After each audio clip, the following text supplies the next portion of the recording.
Subscribe करें और bell दबाएं ताकि कोई खबर रह न जाए।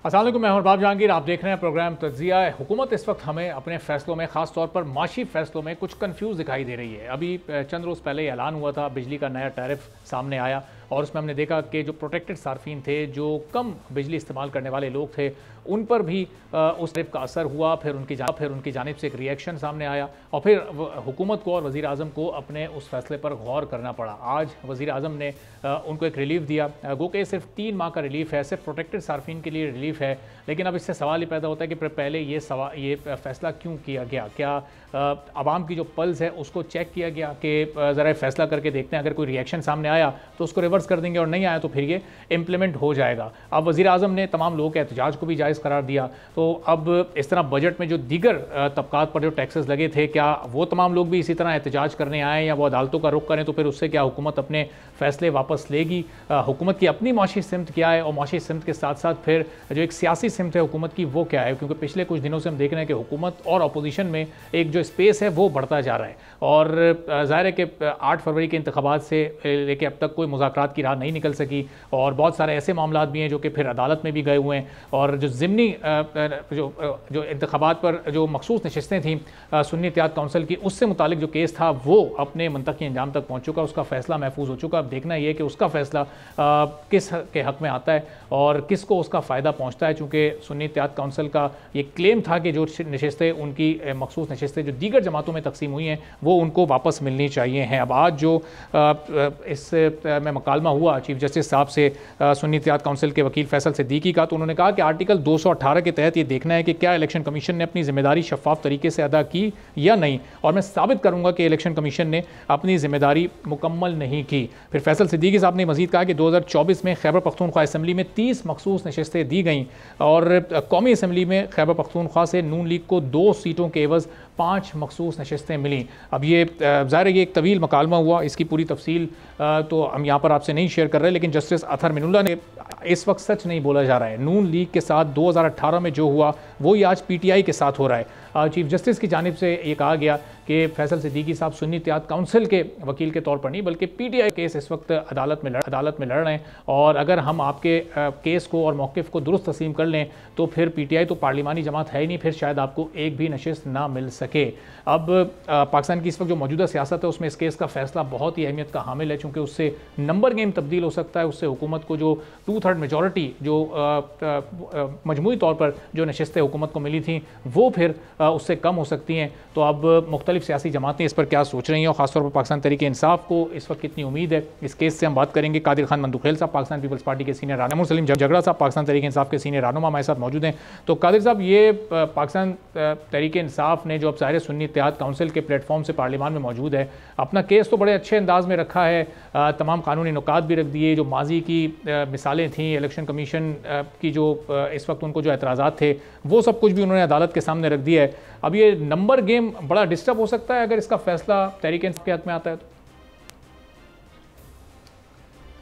देखिए, पहली बात तो ये कि मुख्तसरन में जवाब दे दूं कि नंबर गेम में कोई फ़र्क नहीं पड़ेगा।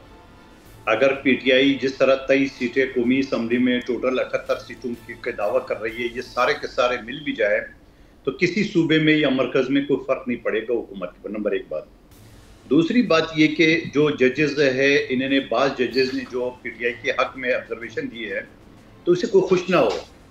मुझे 30 साल हो गए सुप्रीम कोर्ट तक प्रैक्टिस करते हुए। सुप्रीम कोर्ट या किसी भी कोर्ट में जो जजेस की ऑब्जर्वेशन होती है, क्वेश्चन आंसर होता है, उसका जजमेंट से कोई ताल्लुक नहीं होता है।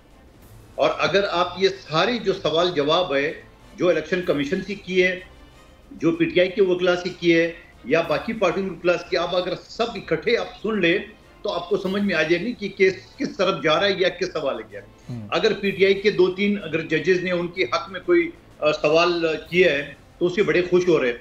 और दूसरी बात ये बता दूं कि कानून में ऐसा कोई मिसाल नहीं है। मिसाल के तौर पे एक असले के केस में मैं चला जाऊं और मुझे जमानत मिल जाए, 2 मिनट बाद आपका केस आ जाए, तो आप ये नहीं कह सकते कादिर खान मंदुखेल को आपने जमानत दी है, मुझे भी दो। हर केस की अपनी अपनी एक नोयत होती है उस बेस पे।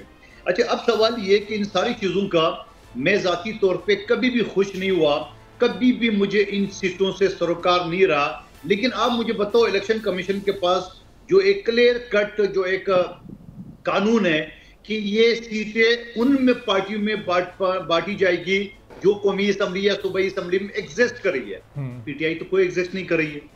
फिर उठा के वो जाके इसने सारे अपने अंडे जो है ना वो सुन्नी तहरीक के झोली में डाल दिए है, जिसका सरबरा खुद आजाद लड़ा इलेक्शन। वो फिर सवाल क्या है, यही सुप्रीम कोर्ट के जजेस की ऑब्जर्वेशन थी कि अगर सुन्नी तहरीक की बजाय आप पीटीआई में शमूलियत करते तो ज्यादा मजबूत केस था जी। लेकिन अब पीटीआई से जो सिंबल छीना है तो किसने छीना है, उसका फैसला किसने दिए? इलेक्शन कमीशन ने ये फैसला किया है। उसके बाद ये सुप्रीम कोर्ट से वो फैसला हार चुका है, वो सीटें उनको नहीं मिल सकती। ये अगर दोबारा कर दिए, जजेस का भी यही ऑब्जर्वेशन की, अगर ये सारे के सारे जीतने के बाद दोबारा पीटीआई में शमूलियत करते तो ज्यादा मजबूत सीट था।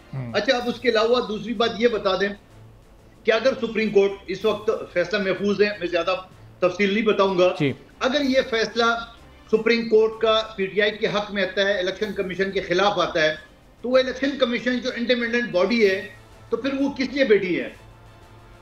अगर इलेक्शन का डेट भी सुप्रीम कोर्ट अनाउंस कर रहा है, अगर इलेक्शन के कागजात भी सुप्रीम कोर्ट चेक करेंगे, अगर इलेक्शन की सीटें भी सुप्रीम कोर्ट ने तकसीम करना है, तो फिर वो बॉडी किस लिए बैठी है? उसको इंडिपेंडेंट बॉडी तो नहीं कहा जा सकता है। बिल्कुल सही। और फिर इसी इंडिपेंडेंट बॉडी को पीपल्स पार्टी ने नहीं बनाया, ये पीटीआई और नून लीग ने मिलकर बनाया। जब मिलके आपने इसी चेयरमैन को इसी को लगाया और उसी से आप गिले शिकवे करें, और जिस चीफ जस्टिस के पास आप केस चल रहा है उसी के खिलाफ भी आप कह रहे हैं मुझे आप पे एतबार नहीं है। सही। दूसरी तरफ सुप्रीम इस्लामाबाद हाई कोर्ट के चीफ जस्टिस के खिलाफ आपके पूरे वकीला ने बकायदा प्रेस कॉन्फ्रेंस की, हमें एतबार नहीं है। अगले दिन कहते चीफ जस्टिस हमारे लिए कुछ करे।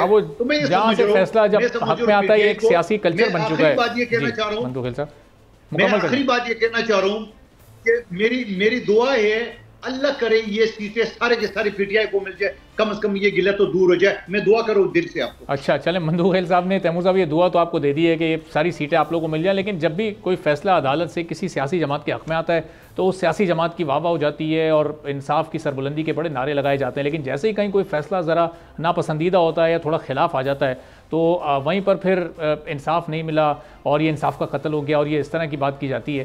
तो ये एक बार तय कर लें आप लोग, कुछ रिफॉर्म्स हुकूमत और अपोजिशन मिलकर कर ले कि इलेक्शन कमीशन में क्या क्या खामियां हैं, उसको किस तरह से दूर किया जाना है। मैं एक सवाल पूछूंगा मंदो खेल साहब से। उन्होंने एक बड़ी स्वीपिंग स्टेटमेंट दी और वो मेरे से तो बहुत बड़े वकील हैं। मुझे सिर्फ ये बता दें कि कहाँ पे ये ब्लैक एंड वाइट में लिखा हुआ है आइन में या कानून में कि ये जो रिजर्व सीटें ये उन पार्टीज को मिलेंगी जिनकी पार्लियामेंट में प्रेजेंस है। जरा वो शिक बता दें और उसकी लैंग्वेज बता दें। अच्छा जी, आप हर शो में वो शिक भी बताते हो और वो लैंग्वेज भी बताते हो, जरा आप बता दे उस लैंग्वेज में ये लिखा हुआ है कि आजाद पार्टी को भी मिल सकती है? आप बता दें मुझे पता है आप हर शो में उसका जिक्र करते हो, उसमें कहीं नहीं लिखा हुआ है कि ये आजाद लोगों को एक अलग से पार्टी नई आजाद खड़ी करके उसको, यानी उसमें ये लिखा है जो एग्जिस्टिंग पार्टी है पार्लिमानी, तो पार्लिमानी एग्जिस्टिंग तो यही है। जमीयत-उम्मा इस्लाम जो आपके इत्यादी बनने जा रहे हैं उसकी भी हिमायत की है, मुस्लिम लीग नून तो हिमायत करेगी, पीपल्स पार्टी भी यही कहेगी कि जो इलेक्शन कमीशन का फैसला है। तो मैं एक सवाल कर रहा हूं आपसे, आप मुझे वो लैंग्वेज बता दे जहां ये लिखा हुआ है कि जो आजाद जीते वो फिर अलग से एक पार्टी बना ले, इलेक्शन कमीशन के प्रोसेस के बाद लिस्ट जमा किए बगैर उसके बाद उसको सीटें मिल जाए, वो बता दें। तो तैमूर साहब जरा बिल्कुल आसान और सादा लफ्जों में, ताकि लोगों को भी ये समझ आए कि वो क्या इंटरप्रिटेशन आप करना चाह रहे हैं, जो एक्चुअल मतलब है उस शिक का वो है क्या, जरा वो बयान कर दें आप। देखिए, ये वकीलों ने वैसे जो है वो दुनिया को कभी इस तरफ ले जाते हैं उस तरफ ले जाते हैं। आपने नोट किया होगा कि मंदो खेल साहब ने मेरे सवाल का जवाब नहीं दिया, काउंटर क्वेश्चन किया जी।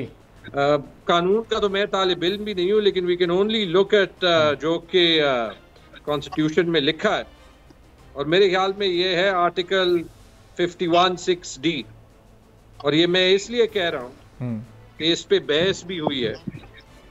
और नंबर 1 कहीं पे अब अगर ये खुल जाए तो मैं उसकी एक्चुअल टेक्स्ट जो है वो पढ़ जाता हूँ, ठीक है। लेकिन यही बहस थ्रूआउट सुप्रीम कोर्ट में हो रही थी कि जहां पे बहुत से जजेस के ऑब्जर्वेशंस ये थे कि ना तो ये ब्लैक एंड व्हाइट में लिखा है, जहां पे कुछ जजेस कहते हैं कि हमें कॉन्स्टिट्यूशन की लिटरल इंटरप्रिटेशन करनी चाहिए, और दूसरी चीज, एक प्रेसिडेंट हमारे आंखों के सामने हुआ है और वो प्रेसिडेंट है खैबर पख्तूनख्वा की असेंबली में। तो ये तो मुझे नहीं पता, लेकिन मंदोखेल साहब की कम्युनिटी है और जजेस भी उनकी कम्युनिटी की है। जब 2019 में फाटा के इलेक्शंस हुए थे तो ना बाप पार्टी खैबर पख्तूनख्वा में एग्जिस्ट करती थी, ना उन्होंने इलेक्शन लड़ा था, ना उनका कोई रिप्रेजेंटेटिव था। 3 इंडिपेंडेंट्स बाप पार्टी ज्वाइन कर गए, उसको रिजर्व सीट्स मिल गई, किसी ने ऑब्जेक्ट नहीं किया, इलेक्शन कमीशन ने ऑब्जेक्ट नहीं किया। इलेक्शन कमीशन के वकील ने इसी सुप्रीम कोर्ट के हेयरिंग में ये मान लिया कि ये डिसीजन दिया गया है, उन्होंने ये कह दिया कि मैं इस डिसीजन से डिसएग्री करता हूं। उनसे फिर पूछा गया कि आप डिसएग्री करते हैं, अगर ये इतना कॉन्सिक्वेंशियल डिसीजन था तो इस पे कोई कमेंट्री क्यों नहीं आई इलेक्शन कमीशन की। अब अगर हम आगे जाते हैं, इसकी एक लॉजिक भी है, कहीं पे हम अकल से बात करेंगे और वो अकल बड़ी सिंपल है। आइन में प्रोपोर्शनल रिप्रेजेंटेशन का जिक्र है और उसमें एक एनॉमली है, वो एनॉमली ये है कि इंडिपेंडेंट्स 3 दिन में कोई भी पार्टी ज्वाइन कर लेंगे। कहीं नहीं लिखा कि वो एग्जिस्टिंग का लफ्ज मंदोखेल साहब दिखा दें। अच्छा, जो जुर्माना वो देने के लिए चाहते हैं वो मैं दे दूंगा, ना दिखा सके सही तो देन ही should come on the show and say on record. लग रहा है ये मंदोखेल साहब ने आपके चैलेंज को बिल्कुल एक्सेप्ट कर लिया, वो किताब उन्होंने कोई खोल लिया और मुझे जी आप मुकम्मल कर लें, मुझे कंप्लीट करना, ठीक है। वो सीट्स उनको मिली, लॉजिक क्या, जब आपने प्रोपोर्शनल रिप्रेजेंटेशन के सिस्टम में जहां तो एक्चुअली सिर्फ वोट की मुनासबत से मिलना चाहिए, आपने ये कह दिया कि आप 3 दिन में कोई एग्जिस्टिंग पार्टी जो है वो ज्वाइन कर लें।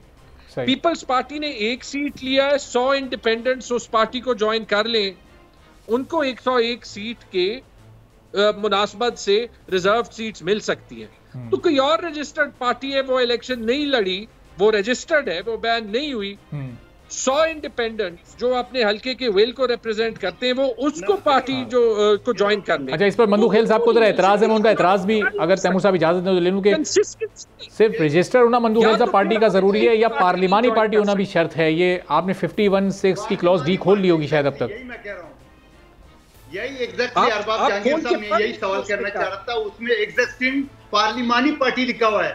तो सुन्नी तहरीक कौन सी पार्लिमानी पार्टी? अच्छा, ये सुन्नी इत्तेहाद काउंसिल है, इसको जरा मंदोखेल साहब, ये सुन्नी तहरीक चूंकि एक अलहदा जमात है तो ये सुन्नी इत्तेहाद काउंसिल जरा बहुत एहतराम के साथ ये तस्दीक कर लीजिएगा। सुन्नी इत्तेहाद काउंसिल जो भी नाम है। हाँ जी जी। तो ये मंदोखेल साहब 51(6)D जिसका हवाला दिया है अभी तैमूर साहब ने, ये अगर ये इसकी कोई वजाहत या इसका मतलब आपके जहन में मौजूद हो या कोई डॉक्यूमेंट आपके सामने पड़ा तो खुद जवाब दे दिए तैमूर जगड़ा साहब ने, और आपने सवाल करके उसको वाज़ेह कर दिया है। उसमें ये नहीं लिखा हुआ है कि कोई भी पार्टी, कोई भी पार्लिमानी पार्टी का मतलब है उसका कोई ना कोई एमपी एमएनए हो। और आपको मैं याद दिला दूं जगड़ा साहब को, तैमूर जगड़ा साहब को, ये जो बाजोड़ में ये मुबारक ज़ेब जो खड़ा था, ये जो इतनी ऑफर ये कर रहे थे, वजीर बनाएंगे, ये बनाएंगे, वो बनाएंगे, वो वजह ये थी कि कोई ना कोई हमारा एक सीट तो आ जाए सुन्नी इत्तेहाद काउंसिल के नाम से। ये पूछो उनसे, मैं गलत कह रहा हूँ? ये एक सीट की वजह से वो उनको तो मंदोखेल साहब ये 2018 में जो फिर बाप पार्टी की जब मिसाल दे रहे हैं तो वो भी तो उस वक्त पार्लिमानी पार्टी नहीं थी ना, वो रजिस्टर्ड पार्टी थी, वो उसको भी तो फिर उसकी बात नहीं कर देंगे। और ये खुल गया, इसको पढ़ लेते हैं। वहां पर मंदोखेल साहब पे क्यों एतराज नहीं था? ये जो सिलेक्टिविटी होती है ना, जी जी मंदोखेल साहब, जरा वो 2018 में जो बाप पार्टी वाला केस है जरा उस पर भी आप कमेंट कर दिएगा ताकि फिर तैमूर साहब से मैं सवाल पूछूं। साहब दे दें जवाब। हाँ, सुन लो, पीपल्स पार्टी क्यों अब सियासत में जमहूरियत के खिलाफ जाके खत्म करना चाहती है? हाँ, तैमूर साहब जरा जवाब सुन लीजिएगा। जी मंदोखेल साहब। जी जी, मैंने आपको शुरू में एक बात कही है कि अगर एक मुल्जिम की जमानत के लिए मैं दरखास्त दूं और मुझे जमानत मिल जाए और सेम ऑफेंस में आप आ जाए 1 मिनट बाद कि जनाब अभी आपने मंदोखेल को जमानत दी है, वही मेरा केस है, जज नहीं देगा। हर केस की अपनी, अगर वो गलत हुआ है तो उसका मतलब ये नहीं कि गलत के ऊपर गलत हो जाए। अच्छा, आप उसको मिसाल नहीं बना सकते हो।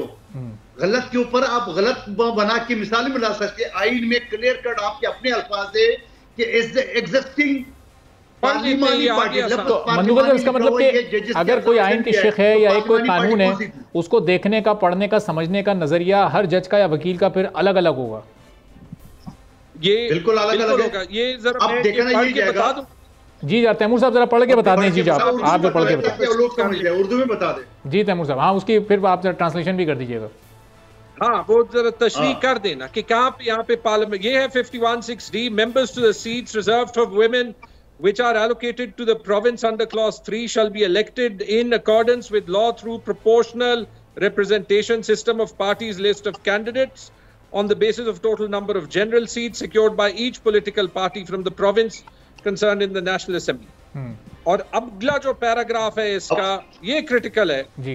Provided that for the purpose of this paragraph, अच्छा जरा इसकी पहले इसकी जरा वजाहत पहले सुन लेते हैं जरा मंदुगल साहब से ना, जरा तैमूर साहब फिर आगे बढ़ो। रिप्रेजेंटेशन का मतलब क्या है? रिप्रेजेंटेशन असेंबली की नुमाइंदगी की बात हो रही है। अभी तक तो ये बात ही नहीं हुई कि कोई पार्टी को ज्वाइन कर सकता है, तो आप अभी तक जो है जी तैमूर साहब चले जरा आगे चलिएगा। तैमूर साहब क्विकली, बहुत बड़े वकील तैमूर साहब आगे चलिएगा, जरा आगे बढ़िएगा। अब भाई एक सवाल का जवाब दे। अरबाब जहांगीर साहब इसी पे रहो। ये जो कह रहे थे कि ये रिप्रेजेंटेशन का मतलब है जो एग्जिस्ट कर ले पार्लिमानी पार्टी, उसको रिप्रेजेंट कहते हैं ना। हाँ बिल्कुल मंदुगल साहब, ये पॉइंट तो आपका वैलिड लग रहा है। आप जरा रुकिएगा, जरा पूरा पढ़ लें जरा आगे का। हाँ वो किस कॉन्टेक्स्ट में आगे का पैराग्राफ। जी जी जी तैमूर साहब। Provided that for the purpose of this paragraph, the total number of general seats won by a political party, कि जो सीटें एक पॉलिटिकल पार्टी जीत चुकी है, पॉलिटिकल पार्टी लिखा है, ठीक है, shall include the independent return candidate or candidates, कि वो कैंडिडेट्स उसमें शामिल होंगे who may duly join such political party, जो कि उस पॉलिटिकल पार्टी को 3 दिन में ज्वाइन करे within 3 days of publication of the official gazette in the names of returned candidates। बता दें यहाँ पे पार्लियामेंट्री पार्टी कहाँ पे लिखा है, बता दें यहाँ पे ये कहाँ पे लिखा है कि वो जो है वो इलेक्शन लड़ी होगी, बता दें ये कहाँ पे लिखा है कि वो जो है वो रिप्रेजेंटेशन यहाँ पर जो उससे जो मुराद है वो उससे मुराद क्या है, जरा उसकी भी वजाहत कर दीजिएगा कि वो पार्लिमानी रिप्रेजेंटेशन ही है। वो कहाँ पे लिखा है? वरना तो ये वकील तोड़ मड़ोड़ के लेफ्ट राइट ले जाएंगे। जो लिखा है ये अंग्रेजी तो क्लियर है। जी मंदुखेल साहब। जी जी जी अरबाब साहब खुद ही अपनी बात करके फंस गए। जब रिप्रेजेंटेशन ऑलरेडी आ गए, रिप्रेजेंटेशन डमी पार्टी का नहीं होते, जो एग्जिस्टिंग पार्टी हो, जो पार्लिमानी पार्टी हो, जिनके एक एमपी एक एमएलए तो कम से कम उसको रिप्रेजेंटेशन। आप बताएं रिप्रेजेंटेशन को उर्दू में क्या मतलब है?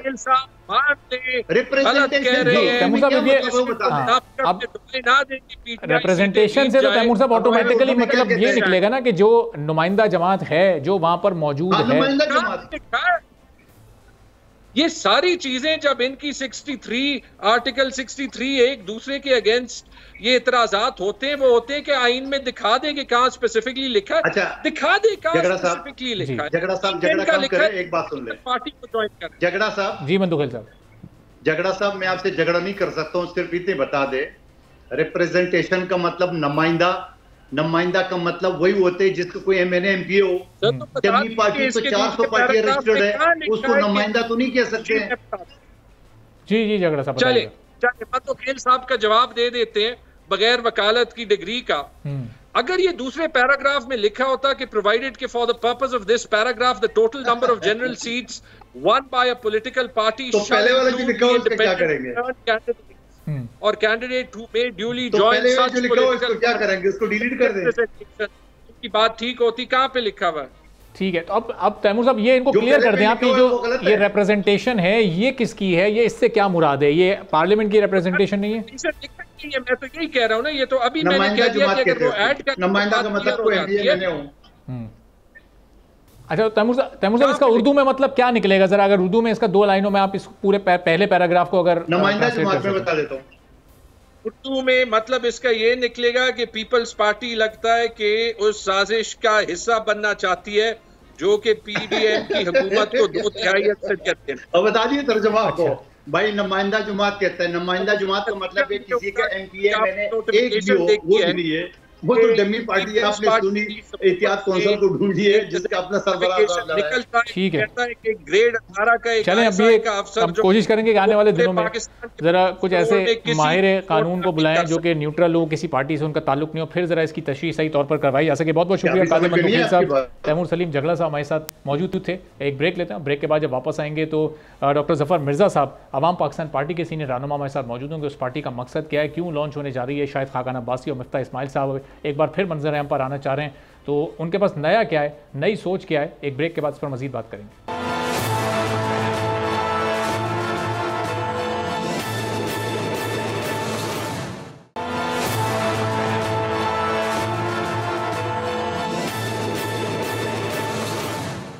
एक बार फिर प्रोग्राम में आपको खुशामदीद कहेंगे। साबिक वज़ीर आज़म शाहिद खाकान अब्बासी और साबिक वज़ीर ख़ज़ाना मिफ्ता इस्माइल ने अपनी पार्टी का ऐलान कर दिया है। अवाम पाकिस्तान पार्टी, इस पार्टी को नाम दिया गया है और अब हमें देखना है कि इस इलेक्शन के फौरी बाद जब इसकी लॉन्चिंग हुई है तो कौन कौन से चंद बड़े नाम इस पार्टी में शमूलियत इख्तियार करते हैं, इस पार्टी का मंशूर क्या होगा। और ऐसे वक्त में जबकि हमने देखा कि अभी 8 फरवरी के इंतखाबात में एक स्प्लिट मैंडेट पूरी आवाम ने मुख्तलिफ सियासी जमातों को दिया है, तो ऐसे में इस पार्टी की ज़रूरत क्यों पड़ी है और आगे जब भी इंतखाबात होते हैं तो लोग इस पार्टी को क्यों वोट दें, इनके पास ऐसा क्या मुख्तलिफ है, क्या नई सोच है, कौन से ऐसे नए लोग हैं जो कि पहले लोगों ने जिनको नहीं आजमाया हुआ और उनके पास क्या विजन है, किस तरह से मुआशी मुश्किलात को ये पाकिस्तान की हल करते हैं।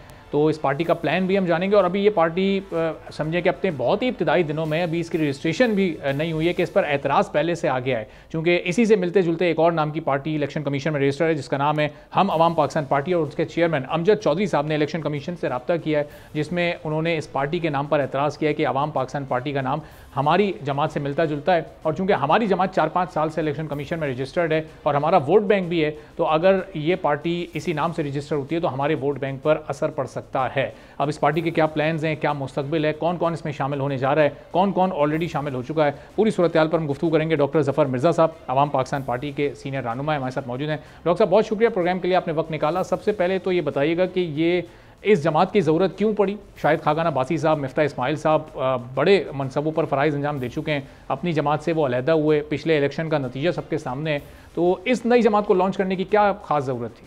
बात यह है जी कि पाकिस्तान इस वक्त जिस सूरत हाल में खड़ा है, अगर आप इसको समझने की कोशिश करें कि इसमें ये मतलब किसी तरक्की के रास्ते पे है या तनज़्ज़ुली के रास्ते पे है, तो आपको फ़ौरन ये अंदाज़ा हो जाएगा कि पाकिस्तान पिछले कई सालों से मुसलसल डिक्लाइन में है। हर हवाले से, अपनी मईशत में, अपनी सियासत में, ह्यूमन डेवलपमेंट के हवाले से, एजुकेशन के हवाले से, हेल्थ के हवाले से और गवर्नेंस के हवाले से, सबसे बढ़ के ये। अच्छा, अब इसमें ज़ाहिर है कि इन तमाम बातों का हल जो है वो तो अच्छी पॉलिटिक्स में होता है और उसके लिए अच्छे पॉलिटिकल लीडर्स जो हैं वो मुल्क के अंदर जब सूरत हाल ख़राब होती है तो उसको मुल्क को उस सूरत हाल से निकालते हैं। लेकिन पिछले कई सालों से ये सूरत हाल बढ़ती जा रही है और ख़राब होती जा रही है और इस वक्त ख़ास तौर पे इस बजट के बाद तो आम आदमी जो है वो ज़लील और रुस्वा हो गया पाकिस्तान के अंदर। अदारे जो हैं वो बाहम चपकलिश में हैं, आइन की पासदारी नहीं हो रही, अदालतें और हमारी इस्टेब्लिशमेंट और दीगर मुख्तलिफ जो ब्यूरोक्रेसी है वो बजाय इसके कि लोगों की ज़िंदगियों में आसानी पैदा करे, वो लोगों के लिए एक वबाल जान बनती जा रही है। तो ऐसी सूरत हाल में जबकि हमें ये पता है और ये भी हमें पता है कि पिछले तकरीबन 3 से 5 साल के दौरान पाकिस्तान की तमाम बड़ी पॉलिटिकल पार्टीज़ जो कि जिनको हम मेन स्ट्रीम पॉलिटिकल पार्टीज़ कहते हैं, वो इक़्तिदार में भी रही हैं बिल वास्ता या बिला वास्ता, कोलेशंस का हिस्सा रही हैं या ख़ुद हुकूमतें बनाई हैं उन्होंने, लेकिन ये डिक्लाइन का अमल रुक नहीं सका। आगे जाके जब आप मुझसे पूछेंगे तो मैं आपको इस डिक्लाइन को ज़्यादा एक्सप्लेन करूँगा। सही। तो इस हवाले से हमें ज़रूरत इस बात की महसूस हुई कि ना सिर्फ ये डिक्लाइन हो रही है बल्कि हमें ये एहसास भी नहीं मिल रहा मुक़्तदर हलकों से कि उनको इसकी फ़िक्र है और वो इस अमल के बारे में उनको तशवीश है और वो इस सिलसिले में कुछ करना चाहते हैं। क्योंकि अगर उनको ये तशवीश होती तो वो कुछ ऐसे इक़दामात करते कि वो एक दूसरे के साथ मिल बैठते, वो इसका कोई हल निकालते, वो लॉन्ग टर्म प्लानिंग करते, लेकिन हमें कोई ऐसी चीज़ नज़र नहीं आ रही। और जो बड़ी पार्टीज़ हैं वो हमने ये भी देखा है पिछले कुछ अरसे के अंदर कि उनकी ज़्यादा दिलचस्पी पावर हासिल करने में है, वो लोगों के आम मसाइल को हल करने से नहीं है।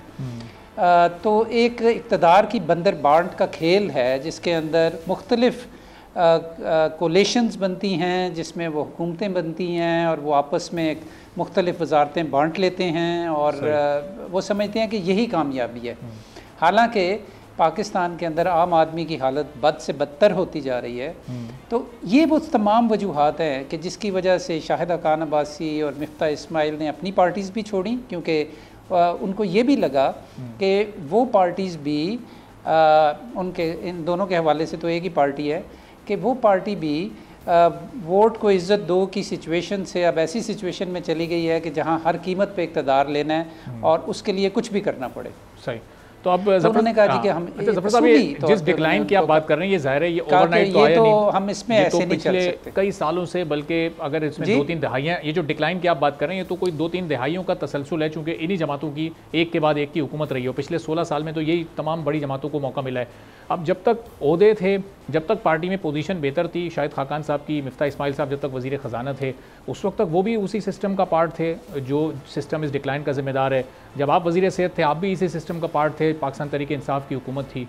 तो ये उस वक्त जब किसी के पास इख्तियार होता है या पावर होती है या ओहदा होता है, तो आपको नहीं लगता कि ये वाली सोच उस वक्त नहीं काम कर रही होती? जब ज़रा पार्टी थोड़ा साइडलाइन कर देती है तो फिर ये सोच निकल कर आती है कि कोई नई पार्टी बनाते हैं, फिर ज़रा थोड़ी इनकलाबी सोच लेकर आते हैं, फिर नई बातें करते हैं। जी, आपका ये सवाल एक लिहाज से जायज़ है, और जो लोग भी किसी हवाले से भी इक़्तिदार में रहे हैं, वो हमारे लीडर्स हों या कोई और लीडर्स हों, वो बिल्कुल उसकी ज़िम्मेदारी पार्टली उनके ऊपर भी आती है। लेकिन एक पॉइंट आता है अरबाब साहब इंसान की ज़िंदगी में कि जब वो ये सोचता है कि इनफ इज़ इनफ, मैं इससे आगे नहीं चल सकता या चल सकती, और फिर उस पॉइंट पे आके आप अपने रास्ते जुदा भी करते हैं, मुख्तलिफ़ रास्ते इख्तियार करते हैं ताकि आप उन चीज़ों को कि जिनके बारे में आप डिस्टर्ब है उनके लिए कुछ कर सकें। मैं आपको मिसाल दूंगा, हमारे जो कायद-ए-आज़म मोहम्मद अली जिन्ना जो थे, आपको मालूम है कि वो कांग्रेस में थे, हिंदू मुस्लिम यूनिटी के बहुत बड़े दाई थे। लेकिन एक पॉइंट आया कि उनको लगा कि ये कांग्रेस जो है ये मुसलमानों के जो मसाइल हैं उनको हल करने में इसकी वो सीरियसनेस नहीं है, और ये रेटोरिक ज़्यादा है, लेकिन मुस्लिम्स विल बी इफ़ेक्टेड। तो उन्होंने काफ़ी रिफ्लेक्शन के बाद अपनी पार्टी तब्दील कर ली और वो मुस्लिम लीग में आ गए। तो ऐसा नहीं है कि आप इसको तनकीद बराए तनकीद के तौर पे ये बात करें, लेकिन डेफिनेटली एक पॉइंट ऐसा आता है कि आप ये सोचते हैं कि अब हमें कुछ मुख्तलिफ करना चाहिए, क्योंकि जो हो रहा है अगर वो मसाइल को हल कर सकता तो अब तक ये मसाइल किसी हद तक हल हो चुके हो। डॉक्टर साहब, इस वक्त जो सबसे बड़ा मसला है पाकिस्तान का वो मुआशी मसला है कि पाकिस्तान की मईशत इस वक्त तबाह हाल है। जो दूसरा बड़ा मसला है वो सियासी अदम इस्तेहकाम का है। अब ये जो एक मुआशी डिक्लाइन है ये हमने उस वक्त भी देखा जब मिफ्ता इस्माइल साहब 2 बार वज़ीर ख़जाना थे, एक PMLN के टेन्योर में बिल्कुल लास्ट टाइम पे और एक PDM के दौर में, शाहिद खाकान अब्बासी भी 1 साल वज़ीर आज़म रहे। तो ये उस वक्त ये लोग डिक्लाइन को नहीं रोक सके, तो ये अब इनके पास क्या हल होगा पाकिस्तान के इन तमाम मसाइल का? जी, आप ये देखें कि एक तो खैर जब मिफ्ता इस्माइल साहब वज़ीर ख़जाना थे तो उन्होंने कुछ ऐसे इक़दामात किए, और मैंने बड़ी तफसील से उनके साथ इस मौजू पे बात की है, और वो मुझे बता रहे थे कि कई ऐसे इक़दामात उन्होंने किए कि जिनको अगर इम्प्लीमेंट किया जाता तो सूरत हाल बहुत बेहतर हो सकती थी, लेकिन उनकी इम्प्लीमेंटेशन उस तरह नहीं हो सकी। एक बात। दूसरी बात यह कि उनके टेन्योर्स बड़े मुख्तसर थे। शाहिदा खान अब्बासी साहब भी 8 महीने के लिए वज़ीर आज़म थे, और मिफ्ता इस्माइल साहब के भी बड़े शॉर्ट स्टिंट्स थे दोनों।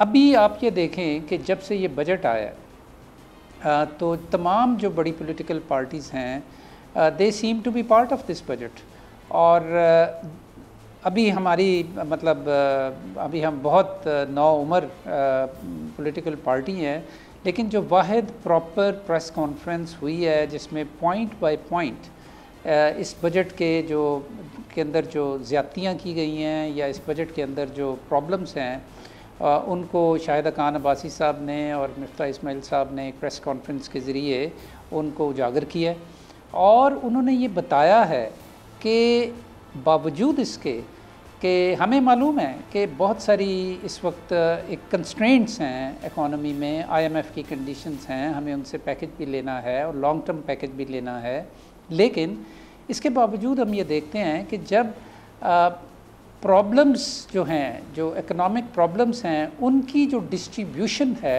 वो बड़ी अनफेयर है। अब देखें कि जो सैलरीड तबका है उसकी एक तो तरीका तो ये कहने का है कि जी उनके ऊपर जो ऑलरेडी टैक्सेशन था उसको बढ़ाया नहीं गया, लेकिन जो टैक्सेशन था उसके ऊपर एक सरचार्ज लगा दिया और वो सरचार्ज जो है वो भी इन लोगों ने उन्हीं अपनी कम तनख्वाहों में से देना है। दूसरी तरफ हम ये देखते हैं कि जो हमारे मुक़्तदर तबके हैं, जो हमारे बड़े लैंडलॉर्ड्स हैं, जो हमारे बड़े सेठ हैं या बड़ी इंडस्ट्री है, उनके जो टैक्सेशन है उसकी तरफ हाथ नहीं बढ़ाया गया। मैं आपको एक छोटी सी मिसाल देता हूँ जी। जो हम ये जी एलीट कैप्चर कहते हैं ना, वो इस बजट में जिसको कि शाहिद खान अब्बासी साहब ने पाकिस्तान की तारीख़ का बदतरीन बजट करार दिया है, उसके मुताबिक पाकिस्तान में चारों सूबे प्रॉपर्टी टैक्स जो इकट्ठा करते हैं वो तकरीबन 8 अरब रुपए होता है, तकरीबन लगभग चारों सूबे। और प्रॉपर्टी के ऊपर हम ज़्यादा टैक्स इसलिए नहीं लेते कि जो बड़े बड़े घर हैं या जो अरबपति लोग हैं और उनकी बड़े बड़ी ज़मीनें हैं, उनके वो टैक्स ये नहीं देना चाहते। तो टोटल टैक्सेशन जो रेवेन्यू इकट्ठा होता है पाकिस्तान में प्रॉपर्टी टैक्स के नाम पे चारों प्रोविंसेस के अंदर, वो 8 बिलियन है। अब इसकी आपको समझ तब लगेगी जब मैं आपको एक कंपैरिजन दूंगा कि बॉम्बे, जिसे हम मुंबई भी कहते हैं जी, एक शहर जो है उसके अंदर प्रॉपर्टी टैक्सेशन जो है गवर्नमेंट ऑफ इंडिया जो इकट्ठी करती है वो 150 अरब रुपए है। अच्छा, 150 अरब रुपए। और पूरे पाकिस्तान का जो चारों सूबों का जो प्रॉपर्टी टैक्स है वो 8 अरब रुपए है। जब हम कहते हैं ना जी कि एलीट कैप्चर और जो मुफाद याफ्ता तबके हैं उनके मुफादात को कैसे प्रोटेक्ट किया जाता है सिस्टमेटिकली, तो उससे ये मुराद होती है। ठीक है, तो ज़बरदस्त इसका मतलब ये है कि जो माजी में जितनी भी सियासी जमातें रही हैं वो ना टैक्स रिफॉर्म्स कर सकी, ना कोई इकोनॉमिक रिफॉर्म्स कर सकी। अब ये बताइए कि अवाम पाकिस्तान पार्टी जब अवाम में जाएगी, इलेक्शन वो जब भी हो, वो चाहे 6 माह बाद हो, वो चाहे 4.5 साल बाद हो, तो कोई भी एक आम वोटर वो पाकिस्तान तहरीक इंसाफ को छोड़कर, PMLN को छोड़कर, पीपल्स पार्टी को छोड़कर, दीगर जमातों को छोड़कर अवाम पाकिस्तान पार्टी को वोट क्यों दे? क्या सोच है आपकी? नौजवानों के लिए आपके पास क्या प्लान है? इस मुल्क के अवाम के लिए आपके पास क्या विजन है? जी, सबसे पहले तो ये है कि बजट की बात को ही आगे बढ़ाते हुए और फिर मैं आपके जनरल जो पार्ट है क्वेश्चन का उस पर भी आता हूँ। बजट के हवाले से ये है जी कि हमारे पास, हम ये समझते हैं कि हमारे अंदर ये समझ भी है और हमारे अंदर ये एहसास भी है और ये कॉम्पिटेंस भी है कि पाकिस्तान के बजट को बावजूद तमाम कंस्ट्रेंट्स के इस तरह से बनाया जाए, इस तरह से तरतीब दिया जाए कि जो ऑलरेडी पिसे हुए तबके हैं उनके ऊपर बोझ कम से कम हो और जिन लोगों की पेइंग कैपेसिटी ज़्यादा है और वो टैक्स नहीं देते उनके ऊपर बोझ ज़्यादा। ये एक जनरल प्रिंसिपल के तौर पे मैं आपको बता रहा हूँ और इस सिलसिले में बहुत सी ऐसी चीज़ें की जा सकती हैं कि जिससे लोगों को रिलीफ दी जा सकती है। मसलन जो हमारा डेवलपमेंट बजट है उसमें उसको इस दफ़ा 700 अरब रुपए का उसमें इजाफा किया गया है। हम सबको मालूम है कि ये बजट जो MNAs और MPAs को दिया जाता है डेवलपमेंट के नाम पे, वो उसका कम अज़ कम 1/3 जो है वो लोगों की जेबों के अंदर जाता है। सही। अगर ये ना बढ़ाया जाता और ये 700 अरब रुपए से लोगों को, आम लोगों को रिलीफ दी जाती तो इससे बहुत बड़ा फ़र्क पड़ सकता था, लेकिन हम ऐसे सोचते नहीं। हम ऐसे इक़दामात करने की तरफ हमारा ज़हन मायल इसलिए नहीं होता कि एक कन्वेंशनल तरीका है कि जिसमें ये मान लिया गया है कि हमने एग्रीकल्चर को भी टैक्स नहीं करना, हमने प्रॉपर्टी को भी टैक्स नहीं करना, हमने बल्कि उसमें एग्जेम्पशंस दी जाती हैं। अब बात बड़ी लंबी हो जाएगी कि किस तरह ब्यूरोक्रेट्स और आर्मी के जो प्रॉपर्टीज़ हैं उनमें एक ख़ास मद में किस तरीके से एग्जेम्पशन भी दी गई है टैक्सेशन की, और दूसरी तरफ आम आदमी जो टैक्स दे रहा है उसको और ज़बरदस्त ये टैक्स और बजट के हवाले से तो हम ज़ाहिर है आने वाले दिनों में भी बात करते रहेंगे, लेकिन चूंकि वक्त ज़रा कम है तो मैं चाहता आपकी पार्टी का मंशूर आप नया क्या आपकी पार्टी के लिए आवाम में आप लोग सेल क्या करेंगे, ज़रा अगर वो आप बता सकें। जी, मैं आपको ये बताना चाह रहा हूँ जी कि हमारा स्लोगन जो है आवाम पाकिस्तान का वो है बदलेंगे निज़ाम, और ये जो अभी गुफ्तगू बजट पे हो रही थी ये उसका एक हिस्सा है, लेकिन एक्चुअली पाकिस्तान के सारे निज़ाम को बदलने की ज़रूरत है। हमें बहुत डीप रिफॉर्म्स करने की ज़रूरत है, और सबसे बड़ी बात ये है कि ये जो निज़ाम बदलने की हम बात कर रहे हैं ये घर से शुरू होती है। और इससे क्या मुराद है? इससे ये मुराद है कि हम अवाम पाकिस्तान को एक ऐसी पॉलिटिकल पार्टी बनाना चाह रहे हैं और उसका हम आइन तरतीब दे रहे हैं कि जिसका पाकिस्तान के लोगों ने आज से पहले तजर्बा ही नहीं किया होगा। क्या मुराद है इससे? इससे ये मुराद है कि एक ऐसी पार्टी कि जिसके अंदर मुकम्मल तौर पे जमहूरियत हो, जिसके अंदर प्रेसिडेंट से लेके बाकी तमाम अहदेदारों की जो टर्म्स हैं वो 2 से ज़्यादा ना हों, जिसके अंदर मरूसियत ना हो, जो इशू बेस्ड पॉलिटिक्स करे, जिसके अंदर पॉलिसी एनालिसिस का विंग हो, जिसके अंदर पॉलिटिकल और डेमोक्रेटिक एजुकेशन का विंग हो, और जिसके अंदर ये इम्कान मौजूद हो कि अगर कोई गरीब घर का भी बच्चा या बच्ची इसका मेंबर बने और मेहनत करे और उसके अंदर सलाहियत हो, तो वो एक दिन इस पार्टी की सदारत भी संभाल सके। ठीक है, ये वो जमहूरियत पे मबनी पॉलिटिकल पार्टी का मॉडल है। सही है, ज़बरदस्त प्लान है डॉक्टर साहब आप लोगों का। उम्मीद यही है कि इस प्लान पर अमल दरामद भी होगा और सब कुछ ऐसा ही इमनवन होगा जिस तरह आपने बयान किया है, और फिर आगे आने वाले दिनों में हम आपसे इस पर मजीद भी गुफ्तगू करते रहेंगे। बहुत बहुत शुक्रिया डॉक्टर ज़फ़र मिर्ज़ा साहब, अवाम पाकिस्तान पार्टी के रहनुमा हमारे साथ मौजूद थे। वक्त की कमी थी, वरना डॉक्टर साहब से मजीद भी हम गुफ्तगू करते हैं। इसी के साथ नाज़रीन आज के प्रोग्राम से इजाज़त दीजिए। अल्लाह।